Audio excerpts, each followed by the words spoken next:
পর্যন্ত একটি দল জান্নাতে যাবে, কিয়ামত পর্যন্ত একটি দল সীমা লঙ্ঘন করবে না, কিয়ামত পর্যন্ত সেই দল সীমা লঙ্ঘন করবে না, সেই প্রিয় আস্থাভাজন দলকে আমাদের বলে আমি রাখ দিয়েছি।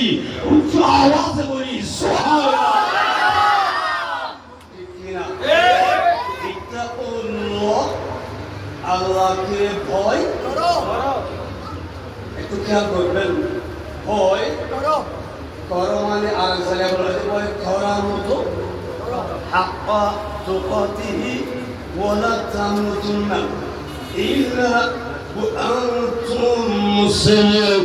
ওরে সৌদের মুসলমান গোলাম, সত্যিকার অর্থে যদি মুসলমান হয়ে মুমিন হয়ে যদি ঈমান নিয়ে পৃথিবীর জমিন থেকে যেতে চাও, তাহলে সত্যিকার ভয় যেটা আমি লামুকানের খোদা কুদরতুল জবানে এলান দিয়েছি, ভয় মানে ভয় করার মতো যদি ভয় করতে পারো তাহলে মুক্তি নিশ্চিত। ঠিক কিনা? সুবহানাল্লাহ।